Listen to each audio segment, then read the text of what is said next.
The sky turned red dot. It began with a ripple in the clouds. Birds stopped flying. Animals ran for shelter. And then silence.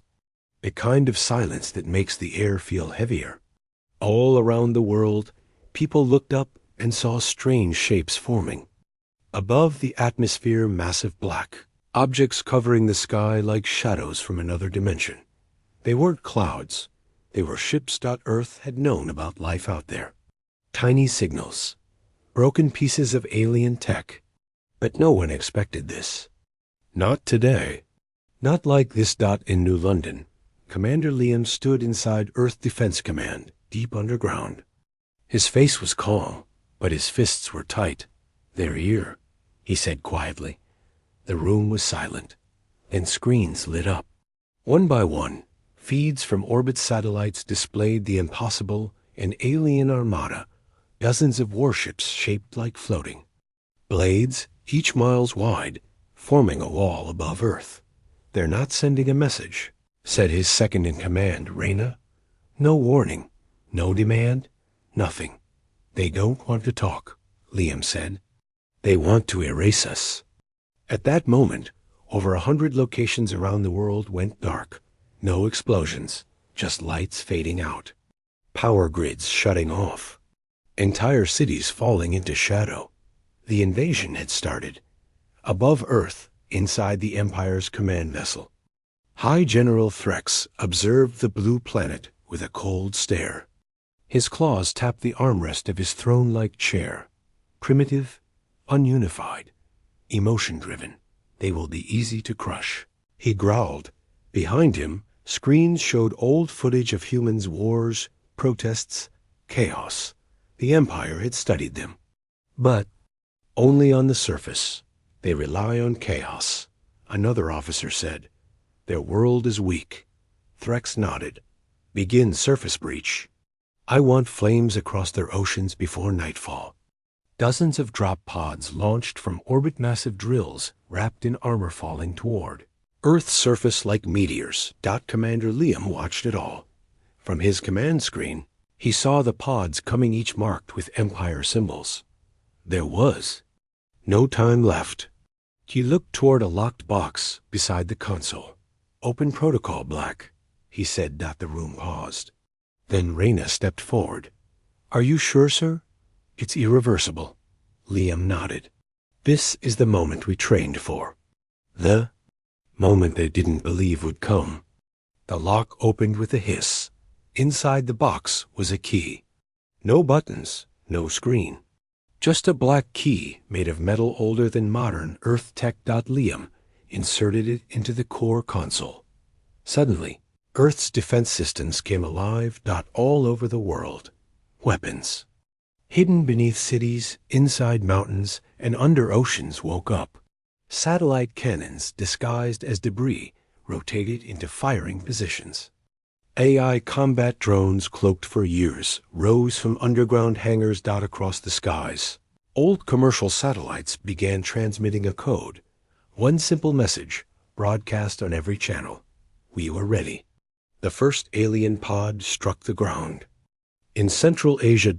It exploded open, releasing armored soldiers with tall, insect-like helmets and glowing blades. Their weapons melted steel. Their movements were fast and cold. They tore through empty buildings, but something was wrong. No humans. Only silence. Then gunfire. Earth's shadow teams emerged from below the surface wearing black armor, moving like ghosts. They didn't speak. They didn't hesitate. Their bullets were precise, and they knew exactly where to strike.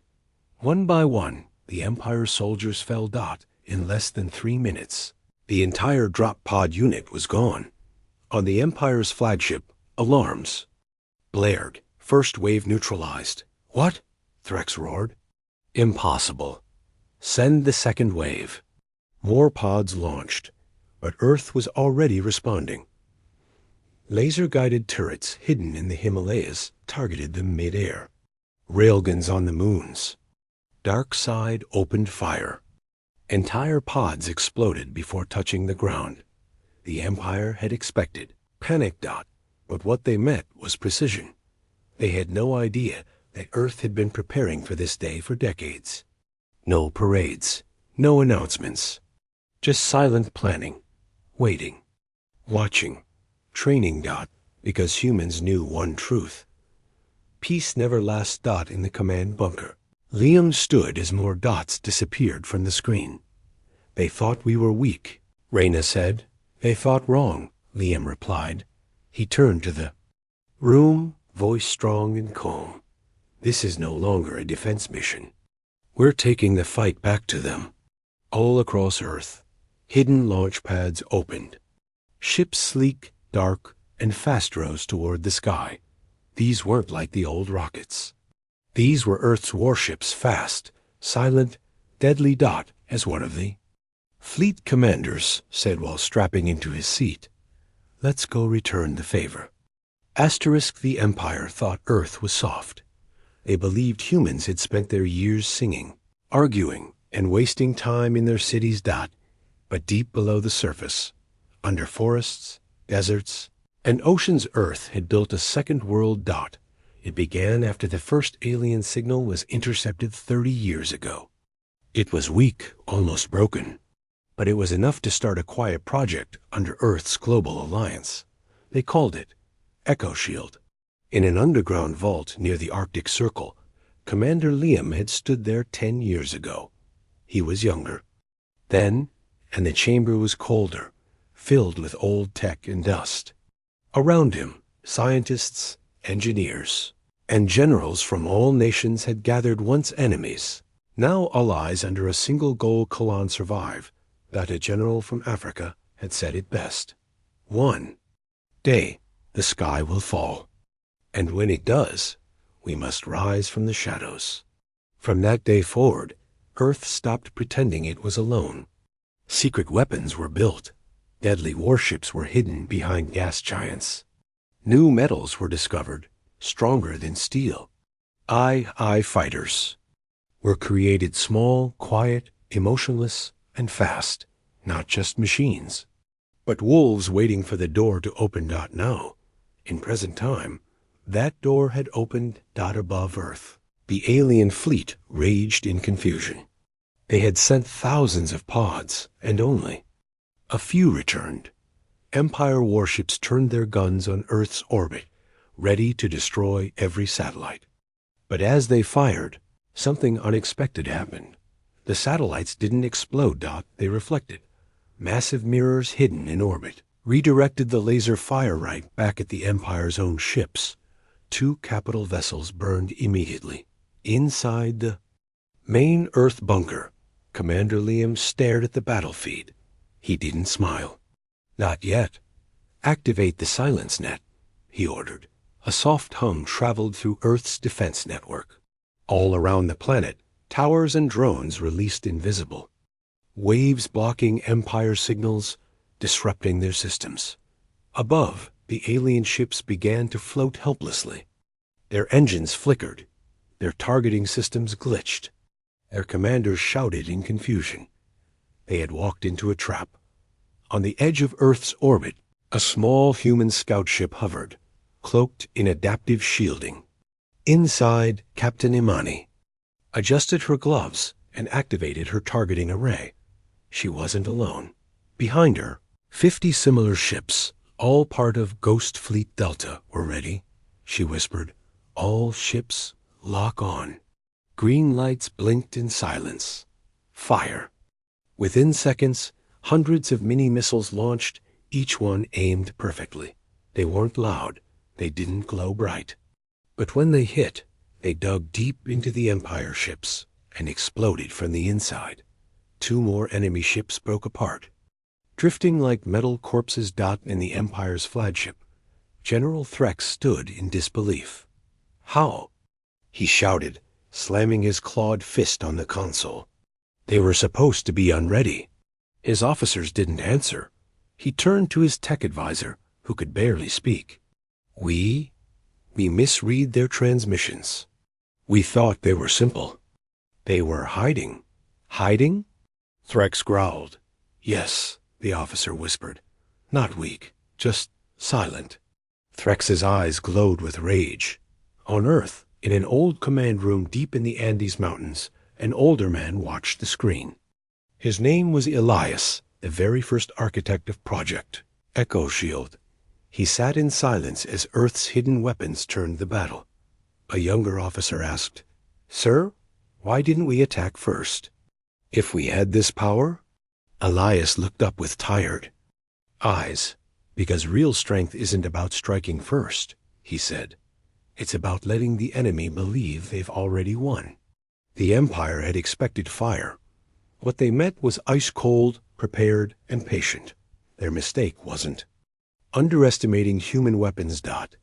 It was underestimating human memory, because Earth hadn't forgotten Hiroshima. The Twin Towers. World Wars. Every tragedy had taught humanity one thing: never be caught unprepared again. And now, they weren't. As the Empire fleet tried to regroup, Earth launched a final message into the stars. No threats. No screams. 6 words on every open frequency: leave now or be erased.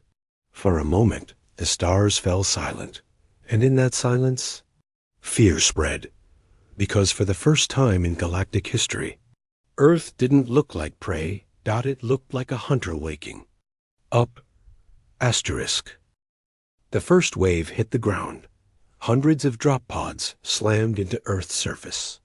They crashed through mountains, deserts, forests, and cities digging deep into the soil like angry metal fists. Each pod opened with a hiss, and from them, the soldiers of the Empire stepped out tall, armored, and cruel. They had trained their entire lives for war. Their claws were sharp, their weapons hissed with dark plasma. Each one believed humans would run in fear, but no one ran. Instead, they waited. In the ruined city of Alara Prime, once a thriving coastal hub, 6 alien soldiers scanned the ruins. Their helmets glowed red. One of them barked orders: search the buildings, eliminate anything that breathes. They moved fast, kicking down doors and firing at shadows. But there was nothing. No civilians. No soldiers. Only silence. One of them stopped. Something felt wrong. He turned and saw a single human standing at the end of the alley. She wore no armor, only a black cloak and gloves. The alien raised his weapon. The human didn't move. Then she whispered, "You shouldn't have come here before." He could fire. The ground exploded beneath him. Across the city, hidden traps activated. Walls collapsed, releasing swarms of drones. Explosive charges triggered under the streets. Thermal sensors triggered magnetic mines that locked onto the invaders. Armor. It wasn't a battle. It was a slaughter. The first wave of the Empire was caught in a web, and the spiders were human. In Sector 14, a unit of elite Deathworlder operatives, 12 humans moved like shadows. They didn't yell. They didn't panic. Their armor was light, flexible. Their eyes glowed faintly with neural targeting. They were trained for exactly this. Human named Cole leapt through a window, landing silently behind an alien officer. With one blade, he ended the creature's life. "Clear," he said through his comm. The other humans reported in. Tango down. North Tower secure. 5 targets eliminated. 0 injuries. They weren't just fighting back. They were winning without losing a single soldier. On the alien flagship, High General Threx stared in horror. A red screen showed a map of Earth.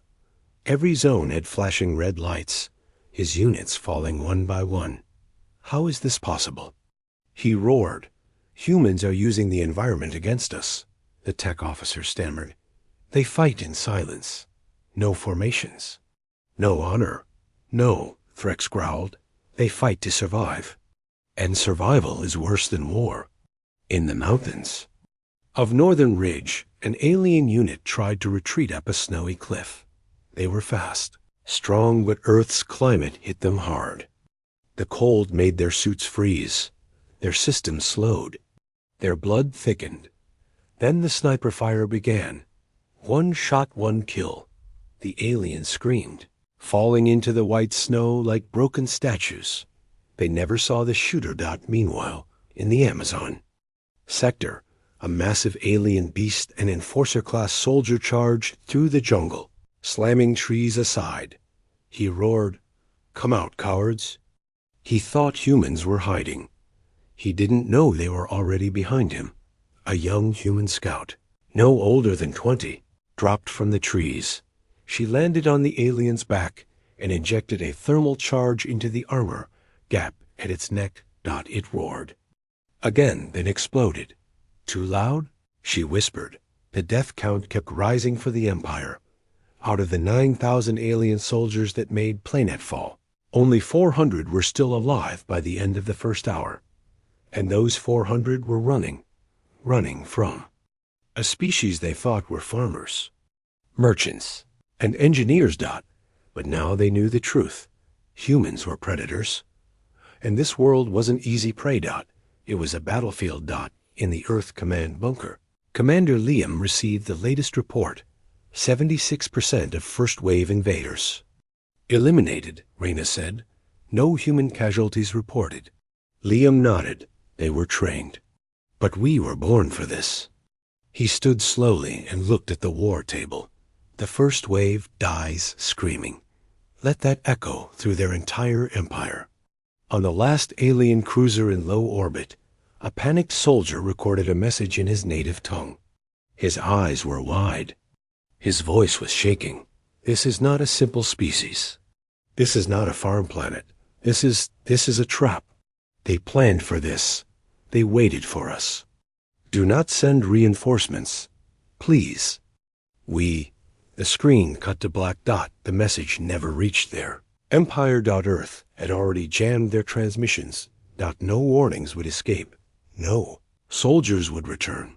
Because this war had only one rule now. Leave no invader alive. Space is never truly silent. There's always something: signals, chatter, background radiation, the soft hum of passing particles. But now, above Earth, there was real silence. A kind that even the Empire's most advanced scanners couldn't break. Something was wrong. Terribly wrong. The Empire's fleet, once proud and massive, floated in low orbit like a confused herd of giants. Their comms were quiet. Their commanders shouted orders, but their words vanished, lost inside a growing black zone stretching from Earth's surface into space. A jamming curtain. Earth had launched it only once before, in secret. During testing. Now it was real. And it was working. General Threx stormed across the bridge of the Empire's command ship. His massive boots shook the deck. His golden armor, once shining with pride, was now scorched at the edges from earlier near misses. "Why can't I reach the first wave?" he barked. "No signal, General," the comms officer said, trembling. "All transmissions are being blocked. We can't even reach our satellites." "What about the second wave?" "Gone, sir. Their pods didn't respond after descent. It's like ... Earth swallowed them." Threx stared at the screen. Dozens of red dots blinked out one by one. He had expected a feast. Instead, he'd walked into a graveyard. Above Earth, hidden inside the shadow of the moon, a human ship slowly uncloaked. USS Eclipse. It was black, sleek, designed for one thing only: space assassination. Inside, Captain Arlen sat in his seat, calm and still, as his crew prepared the weapons. "All targets locked," his eye whispered. Arlen nodded. "Fire all silent darts." Across the darkness, micro-missiles launched. They didn't explode. They didn't glow. They simply pierced enemy ships like needles through paper-disabling engines, shredding communication lines, reaching hulls with quiet precision. No alarms. No flashes. Just ships dying in silence. In the Empire fleet, chaos spread. One ship spun out of control, engines flickering before vanishing into Earth's gravity and burning up. Another lost its navigation system and drifted into its sister vessel, slicing both apart. Panic overtook discipline. An Empire admiral screamed through his personal channel. "We must retreat. This planet is cursed." But even retreat was no longer possible because Earth had closed the doors. From a hidden station in Earth's upper orbit, a black device activated. It looked like a satellite, but at WASN single quotes T. It was the lock. One of Earth's deadliest tools. It unleashed a web of invisible energy, a dampening field that disabled faster-than-light drives. Any ship that tried to jump would simply overheat, shut down, or explode. And when one Empire destroyer attempted to escape, its engines caught fire instantly, and the ship cracked apart mid-warp. Earth was not just defending itself anymore. It was controlling the battlefield. Inside Earth's Pacific Command. Commander Liam watched the enemy fleet flail and break. "They look lost," Reyna said beside him. "They are," Liam replied. He walked to the holotable where the fleet map glowed. Red marks turned gray as ships died or fell out of orbit. "We've taken their eyes, their ears, and now," he pressed a button, "we take their voice." A loud tone echoed across the alien frequencies. Then, a human voice, calm, emotionless, began speaking in perfect galactic standard. "To the Empire, this is Earth. You came with fire. We answered with silence. Leave none behind." The message played in a loop. Some alien commanders tried to shut it off. Others threw their earpieces. But the signal was burned into every channel. It couldn't be stopped. And then something worse happened. Hundreds of small ships began to appear on the Empire's sensors, rising from Earth like a swarm of shadows. Fast, coordinated, cloaked. Each one locked onto a different Empire vessel. They weren't just warships. Were hunters. Humanity's death fleet, built in secret, launched in darkness, programmed to strike fast, vanish faster, and never leave survivors. For the first time, the Empire's soldiers felt fear, not from explosions, but from the silence between them. One alien captain whispered, "They're ghosts. They're everywhere." As the battle above Earth turned into a slow-motion massacre, the stars watched. Other civilizations picked up the transmissions. They saw Earth's still surface, and above it, an Empire fleet dying without sound. It was unlike any war footage ever seen. No fireworks. No speeches. Just humans doing what no one believed they could do. Win without a single word. And deep in space, far from the battle, a council of alien leaders watched the footage in real time. One of them whispered, "We thought Earth was a farm world." Another said, "That is no farm. That is a trap." And the third leaned forward, his voice shaking. "They didn't just win. They erased the noise." In the heart of the Empire's flagship, panic spread like fire. Officers shouted. Screens flickered red. Systems failed one by one. Engines coughed and died. Communications fell silent. The crew, trained to conquer planets, had no idea how to survive silence. General Threx stood at the center of it all. He no longer looked like a warrior. His golden armor was scratched, his eyes wild, his voice hoarse from yelling. "Get me a channel," he roared. "Anyone, open a line. I will speak to their leader." No one answered. The Empire's pride was gone. Now there was only fear. Down on Earth, Commander Liam sat still. The battle was almost over. Hundreds of alien ships had been torn apart in space. Others had fallen from orbit and vanished in flames over Earth's oceans. Still, the largest ship, the flagship, remained, broken, bleeding energy, but alive. "They're trying to talk," Reyna said, watching the signals. "They want a truce." Liam didn't blink. "A truce?" She nodded. "They're offering surrender." They want safe passage out of the system. Liam stood slowly, then spoke 4 quiet words. No mercy for invaders. High above, inside the failing flagship, the Empire finally got a response. It wasn't what they expected. A message appeared on every remaining console in the ship. No voice, no sound. Just words. You came without asking. You will leave with nothing. And beneath that, a timestamp. 0 hours, 1 minute, and 30 seconds. Threx stared at the screen. What is this? A threat. The screen blinked again. 0 hours, 1 minute, and 12 seconds. It wasn't a threat. It was a countdown. On Earth, civilians watched the sky. The red glow that had once blocked out the stars was now breaking. Pieces of ships fell like slow-burning stars across the night. Children pointed. Parents stayed quiet. One little girl asked, "Is it over?" Her mother whispered, "Almost." On the moon, hidden behind a mountain ridge, one of Earth's final weapons stood ready. Project Dawn Blade. It wasn't a cannon. It was a focused kinetic lance. A weapon that launched solid rods of tungsten. At such speed, it could slice a cruiser in half, without a single explosion. Its crew received the command from Earth. Strike the flagship, no survivors. Captain Imani, now in orbit, watched from her scout ship. Firing in 3, 2, 1. From the moon, a thin spear of metal left the surface moving faster than sound. Faster than any scream could carry. It didn't glow.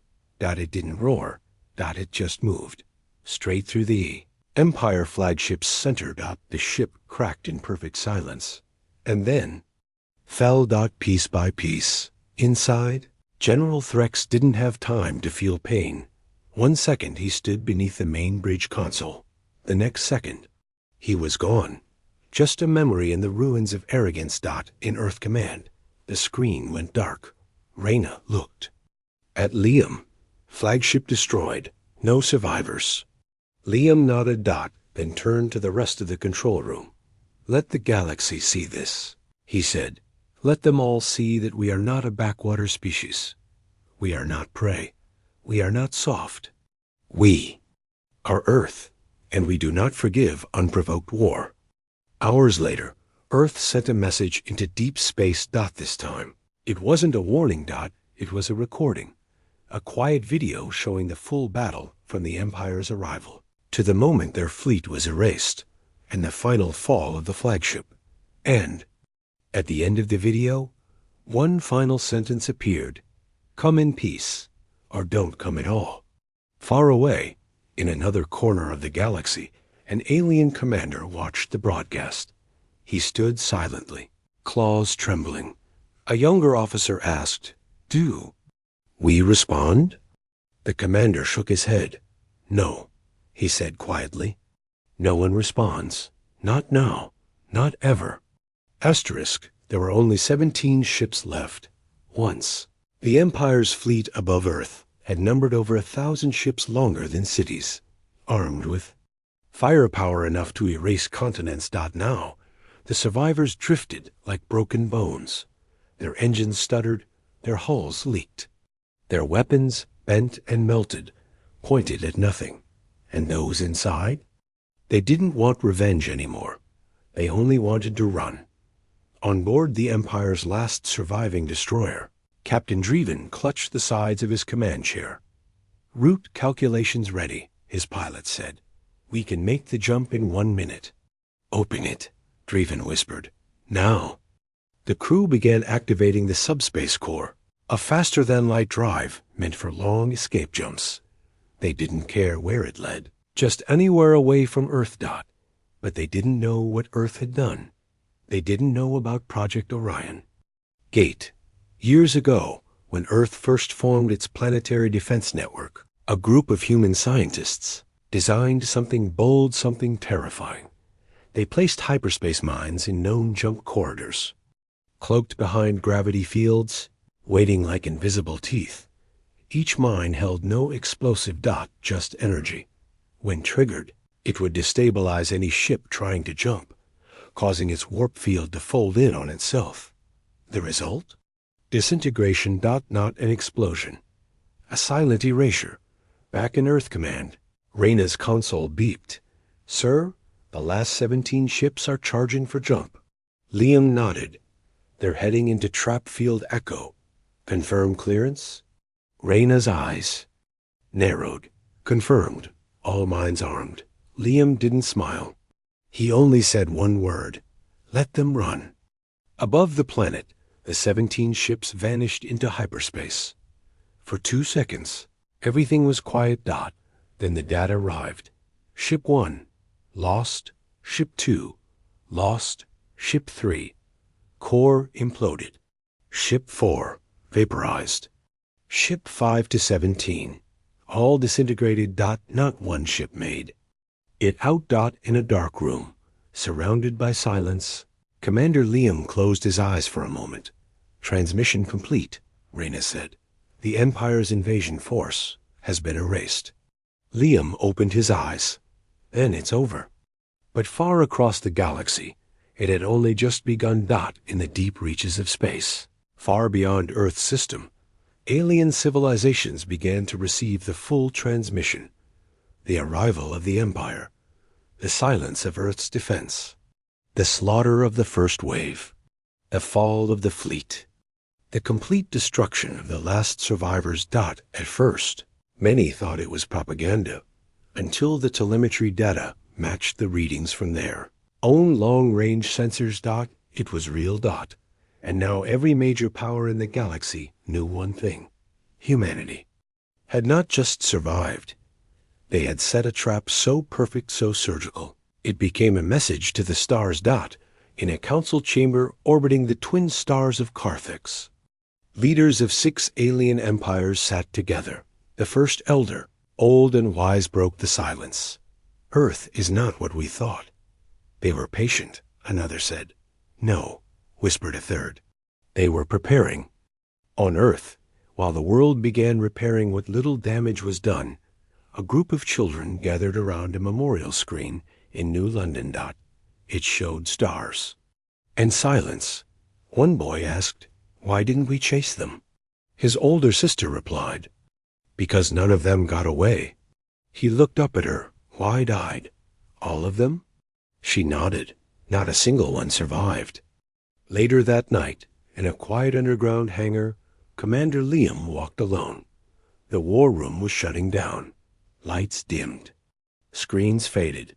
The battle was over, but he knew something the galaxy didn't yet understand. Earth hadn't used its full strength. They had used just enough. Just enough to send a signal. Do not come again. And somewhere on a hidden space station orbiting Neptune, a group of engineers activated a terminal. Behind them, a giant ship sat in the dark, black, smooth, and unfinished. Its name? Judgment. Because Earth knew the truth. This wasn't the last invasion. It was just the first. And next time, they'd be ready. Again. Asterisk. Across the stars, silence had turned into whispers. Then the whispers became panic. Every major alien civilization now had access to the transmission. The same one Earth sent after the Empire was erased. It wasn't edited. It wasn't enhanced. It was raw footage. Real. Brutal. Final. And most importantly, it was calculated. The video didn't just show victory. It showed restraint. Earth had held back. Everyone could see it. It made it more terrifying. In the heart of the G-Thal Dominion, a war council met in the Black Chamber, an obsidian tower floating above their capital world. Their High Lord, known for his cruelty, watched Earth's final strike again, the part where 17 ships jumped into hyperspace and vanished. He paused the footage and leaned forward. Did they chase them? He asked his advisor. No, my lord. Earth. Let them run into the trap. The High Lord's eye twitched. That's not defense. That's design. He stood up slowly. Earth didn't win a battle. They sent a message. Meanwhile, on a peaceful aquatic world in the blue mist systems. Scholars debated Earth's actions. They never attacked first, one said. They waited. Yes, another replied. And when they struck, they didn't scream. They didn't boast. They just ended it. Many called it the most disciplined act of vengeance in galactic history. And that's what made it legendary. Back on Earth, celebrations were quiet. There were no fireworks. No parades. Only light candles placed outside. Buildings and digital banners saying, "We remember." We defended. We endured. Commander Liam refused interviews. He gave no speeches. Instead, he sat on a small hill in the countryside. Away from the city's. He watched the stars. He knew they were watching back now. In Earth's orbital station, Sentinel-1, diplomats from nearby species arrived for emergency talks. For the first time in history, aliens came to Earth without demands. They came with respect. They came with fear. An ambassador from the Trelax Union said carefully, "We believed you to be slow evolving, isolated." Reyna, standing beside Liam, answered calmly, "Then your belief was your first mistake." The ambassador nodded slowly. "And the second?" Liam looked out the viewport. "You assumed we'd stay quiet forever." Elsewhere, rebel factions on distant worlds played Earth's footage over and over. To them, it wasn't just a warning. It was hope. A primitive world, once ignored, had risen from nowhere and destroyed the mightiest empire with surgical precision. They began calling it the Day of the Silence, a galactic holiday of resistance. In hidden bunkers across different sectors, governments panicked.